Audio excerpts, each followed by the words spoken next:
Encendemos el radar con el dossier que realizó el Instituto Internacional de Estudios Estratégicos de Londres, que deja en evidencia el pensamiento de las FARC para llegar al poder por las armas.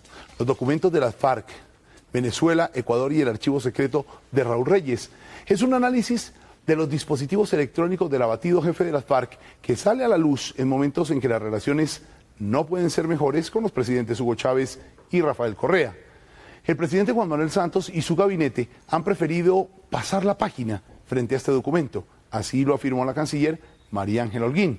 Hecho que ha generado polémica en nuestro país y en América Latina, porque muchos analistas piensan que se puso en riesgo la seguridad nacional por beneficiar las relaciones comerciales. Por eso, el representante en Colombia del instituto que realizó esta investigación, Alfredo Rangel, habla con Manuel Teodoro sobre las verdades del informe y por qué hay que tener los ojos muy abiertos en esta relación de mejores amigos con Venezuela. Manuel Teodoro entra al radar.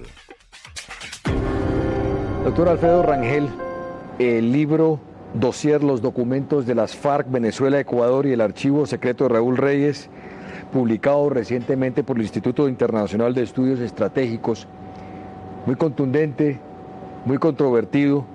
Usted que lo ha podido consumir de forma entera, ¿cuáles son las grandes verdades que salen de este dossier? Pues mire, este libro llena un vacío que ha existido siempre en Colombia sobre el tema de la diplomacia de las FARC. Este es un estudio muy riguroso, muy extenso, que tiene como base los archivos de Raúl Reyes que fueron capturados en el campamento en donde fue dado de baja, pero simultáneamente le da un contexto muy interesante a esas relaciones de vieja data entre el presidente Chávez y su gobierno y la guerrilla de las FARC.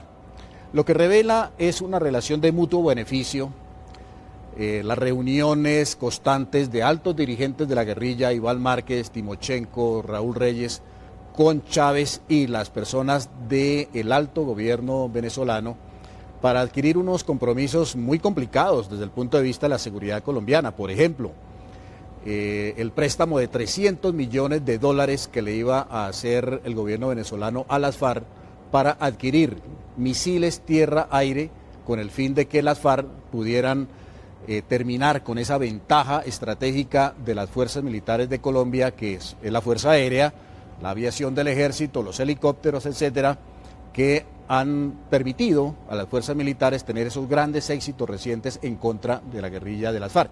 Pero ha sido una relación muy escabrosa, no ha sido una relación fácil entre las FARC y el gobierno venezolano, una desconfianza mutua muy grande, periodos de un gran romance, seguidos de unos periodos de mucho distanciamiento, de mucha desconfianza. Así que esto se lee como una novela prácticamente, porque está muy bien escrito, con gran profundidad, con gran rigor, pero de una manera muy amena. Se está hablando de cosas que en Colombia somos un poco dados a olvidar, los contextos en los cuales suceden estas cosas. Por esa razón es altamente recomendable la lectura de este libro. Adicionalmente, tiene incorporado un CD donde están condensados todos los archivos de Raúl Reyes que se encontraron en sus computadores, con un motor de búsqueda muy interesante que permite poner un nombre cualquiera y le va a registrar inmediatamente todos los correos que están contenidos en los archivos de Raúl Reyes con el nombre de esa persona, sí, por ejemplo. Sí. Ahí está toda la FARC política, está contenida en ese documento. Sí, ahora, no es por controvertir el libro, porque es basado en un dossier y es un libro hecho por un instituto muy respetable.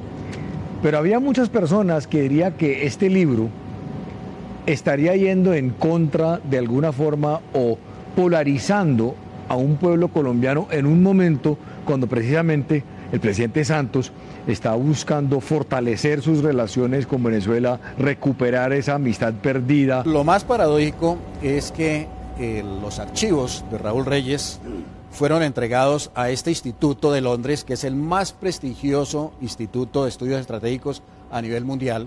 Por su independencia y por su rigor, fueron entregados esos archivos por el propio Juan Manuel Santos cuando era ministro de Defensa.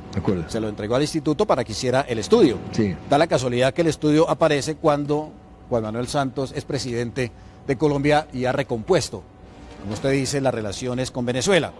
Yo diría que de ninguna manera puede considerarse que la verdad histórica sea un atentado contra las buenas relaciones de los dos países. Esto es parte de la historia nuestra, no se puede desconocer, pero yo diría que el libro, en conclusión, también es un campanazo de alerta sobre esa nueva etapa de la relación entre Colombia y Venezuela para, como alguien decía, confiar pero verificar.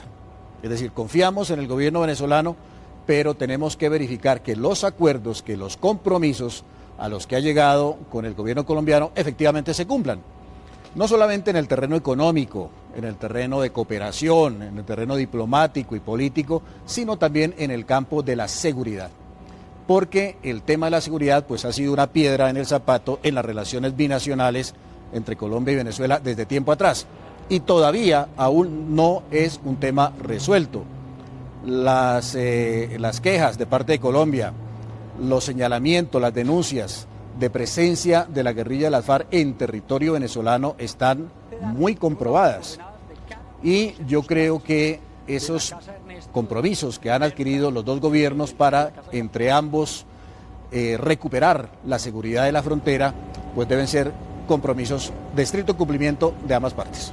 Bueno, precisamente recientemente sale publicado que el presidente Chávez ha dicho públicamente que si él o un miembro del ejército de Venezuela encuentra un miembro de las FARC, un guerrillero, más aún si es un líder, que él sería el primero en colocarlo en un avión y volverlo a Colombia para que sea juzgado. ¿No habría que darle cierta credibilidad a eso? Por supuesto que el gobierno colombiano, la sociedad colombiana, tendría que confiar, digamos, en una primera instancia, confiar en que el presidente Chávez y su gobierno van a cumplir ese compromiso.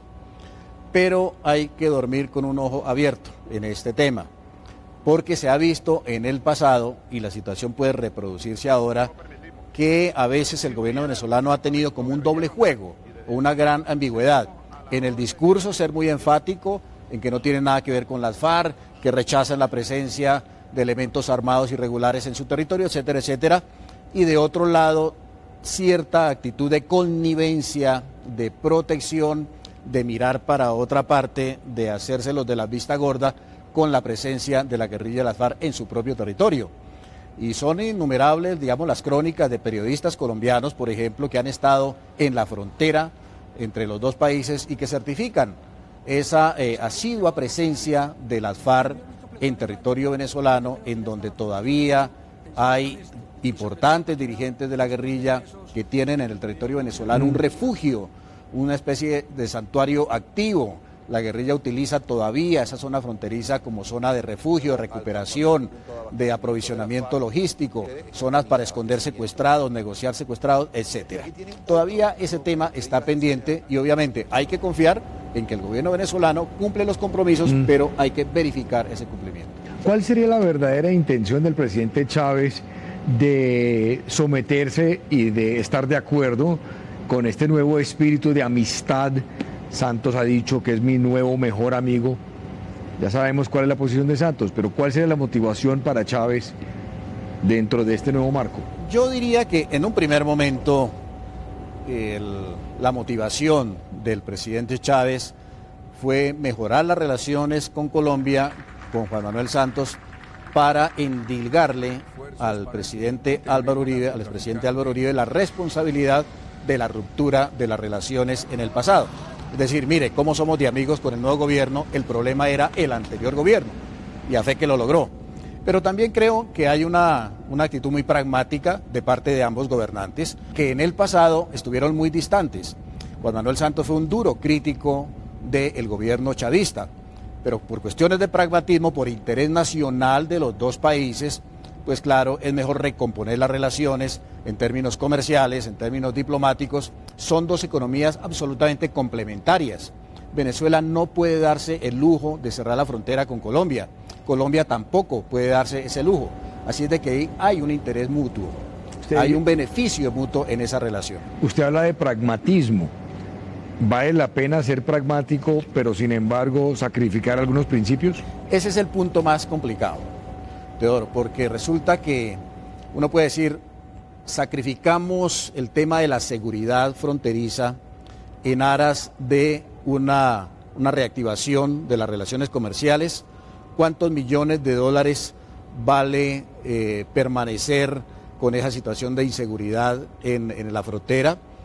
El tema de las FARC es un tema de seguridad nacional y muy seguramente yo planteo esa hipótesis. Si las FARC no hubieran tenido durante tanto tiempo ese refugio en Venezuela, probablemente la acción de las fuerzas militares ya los hubiera obligado a realizar unas conversaciones de paz. Así que de alguna manera esa actitud de connivencia de Chávez con las FARC ha tenido como resultado la prolongación del conflicto armado en Colombia, porque la guerrilla tiene la expectativa, la ha tenido, de que se puede fortalecer, de que tiene un escondrijo, de que tiene una tapadera en la frontera venezolana, y mientras tenga esa suerte de refugio, pues no va a negociar la paz, porque no le interesa hacerlo en las condiciones de debilidad, sino recuperarse a través del tiempo. Así que es una tensión muy fuerte entre ese pragmatismo, entre los intereses nacionales inmediatos y los principios, por ejemplo, de la seguridad y los intereses estratégicos de largo plazo del país. ¿Hasta cierto punto considera que este libro es como una papa caliente para el actual gobierno? Yo diría que el gobierno no tendría que tomarlo así. Me parece que este libro da cuenta de lo que pasó en años anteriores. No creo que el gobierno esté utilizando este libro actualmente pues para enrostrárselo al gobierno del presidente Chávez, para hacer una denuncia pública, nada por el estilo. Me parece que el derecho de los colombianos a tener información, a conocer la verdad de parte de nuestra historia, pues también es el derecho a acceder a este tipo de estudios, que insisto, este estudio fue logrado gracias a que el presidente Santos, entonces ministro de Defensa, le entregó los documentos a este Instituto de Londres para conocer la verdad de esas relaciones de una manera ordenada, sistemática, bien contada. Me parece que es parte de la historia colombiana, parte de la historia de las complicadas relaciones binacionales, y ese es un tema que obviamente pues no se puede desconocer. ¿Y se puede afirmar que este instituto es un instituto absolutamente objetivo, que no tiene ninguna vinculación ni objetivo político? Este instituto no va a sacrificar de ninguna manera su imagen, su credibilidad, ese reconocimiento que tiene a nivel internacional como uno de los mejores institutos de estudios estratégicos del mundo, por algún compromiso, sea el que sea, en esta relación binacional conflictiva entre Colombia y Venezuela. Digamos que esa tradición, esos largos años, décadas que tiene este instituto haciendo este tipo de estudios en todos los países del mundo, son la garantía de que realmente este es el estudio más objetivo y más riguroso de esa conflictiva relación entre la guerrilla de las FARC y el gobierno venezolano. ¿Usted sabe por casualidad si Piedad Córdoba ha leído este estudio? Yo creo que debe haberlo leído porque se ha referido en un tono muy desobligante a este documento, lo ha descalificado de hecho, de igual manera descalificó los archivos originales de Raúl Reyes, no le da ningún tipo de credibilidad a unos documentos que la Interpol certificó que eran documentos absolutamente auténticos y que, pues para desgracia de ella, es mencionada en múltiples archivos de Raúl Reyes y de las FARC en unos vínculos non santos de Piedad Córdoba con este grupo guerrillero. ¿Usted personalmente ha tenido alguna discusión con ella sobre la autenticidad de este libro, sobre la objetividad del Instituto Internacional de Estudios Estratégicos? No he tenido la oportunidad. ¿Finalmente cree usted que Timochenko está en Venezuela? Todas las informaciones de prensa y muchas informaciones también de la inteligencia militar y la inteligencia del Estado colombiano han dado cuenta de esa presencia asidua de Timochenko en la frontera venezolana, en el frente del norte de Santander. Y este libro precisamente también confirma, corrobora que esa presencia de Timochenko en esa área es de tiempo atrás y que ha sido un protagonista de primera línea en esos compromisos y en esas relaciones que han tenido el gobierno venezolano del presidente Chávez y la guerrilla de las FARC desde tiempo atrás. Muchas gracias, señor Rangel. Con mucho gusto, Teo.